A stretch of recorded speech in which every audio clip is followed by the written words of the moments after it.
Today on the A. Jackson Show, we're going to be discussing mass deportations and the price of gas and eggs. All of that and much more, so stay tuned.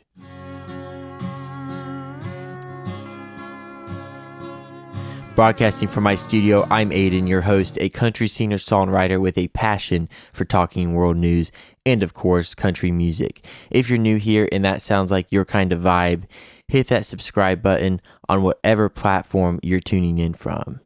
We'd love to have you along for the ride. Now, for those who haven't heard yet, I dropped my latest single, She Stole My Truck, this past Friday. It's out now on all major streaming platforms, and I've got a feeling it's going to strike a chord with you. Give it a listen if you haven't already. I'd love to hear what you think. We've got to talk about something that's got my blood boiling. Another activist judge trying to throw a wrench in President Trump's plan to clean up our country. Over the weekend, Trump invoked the Alien Enemies Act to deport hundreds of alleged Venezuelan gang members. Dangerous people, folks, tied to groups like Trende or Wagwa. We're talking kidnappers, murderers, the worst of the worst. And what happens? Some Obama-appointed federal judge, James Boasberg, steps in and tries to slam the brakes on it. Can you believe this? Here's the deal. Trump's team got those planes in the air, shipping these criminals off to El Salvador, where, by the way, President Bukele was ready to lock them up tight. But Boasberg issues this last-minute order saying the flights have to stop, even telling them to turn around mid-air. Now here's the kicker. Those planes were already over international waters when the ruling dropped. Too late, Judge. The White House says it doesn't even apply, and I agree. Why should one unelected judge in D.C. get to dictate what happens outside U.S. airspace? This is executive authority in action, protecting Americans from an invasion of criminals Biden let flood in. Look, I'm all in for mass deportations. We've got millions of illegals here, and yeah, not all of them are gang members, but too many are a threat.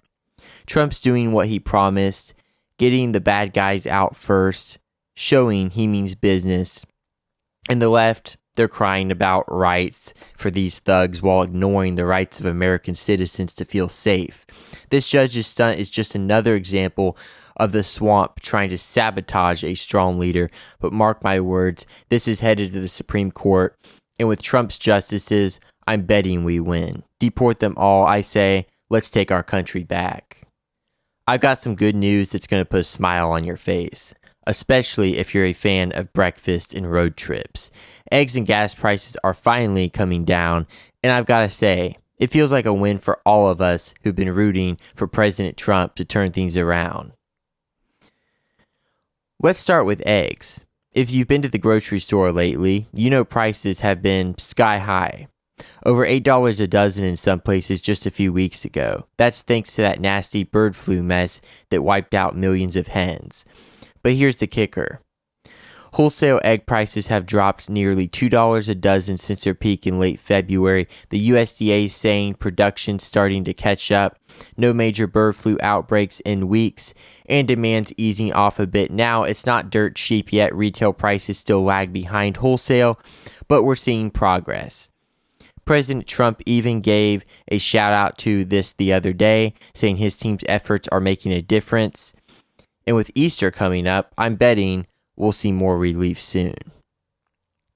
Now, gas. Oh man, this one's sweet. The national average is down to about $3.26 a gallon, the lowest it's been since March 2021. That's a dime less than last year and a heck of a lot better than those $5 days we saw a while back. Sure, it's not all Trump's doing. Oil markets are tricky, but his push for energy independence and cutting red tape, that's got to be lighting a fire under things. I mean, gas prices dropping 3 weeks in a row since he took office.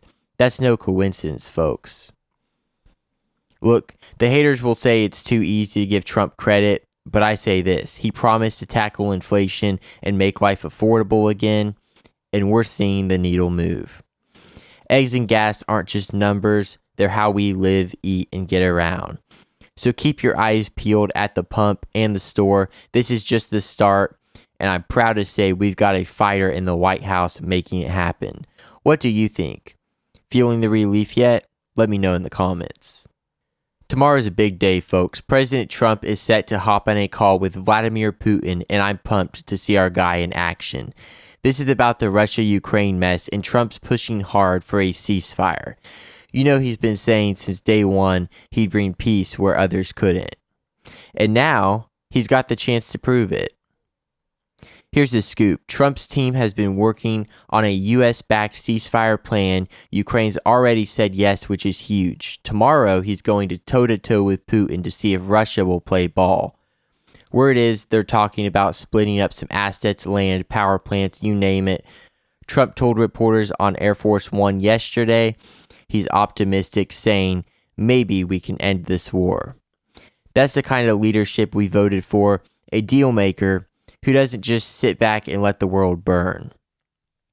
Now the left's already whining, saying Trump's giving Putin too much. Please, give me a break.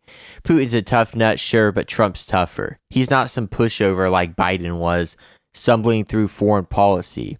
Trump's been clear. Stop the dying, get a deal done. If Putin's smart, he'll see this as a chance to save face and walk away with something. And if he doesn't, well, Trump's not afraid to crank up the pressure. Tariffs, oil moves, whatever it takes. This calls a test, no doubt, but I've got faith in our president. He's got that common sense magic. Putin even used Trump's campaign motto the other day. Tomorrow could be a game changer, folks. A step towards peace and a big W for America first. What do you think? Will Trump pull it off? Hit me up and we'll talk more next time. That wraps up today's episode, folks. I'm Ayden, and you've been listening to The Ayden Jackson Show. Thanks for tuning in. See you next time.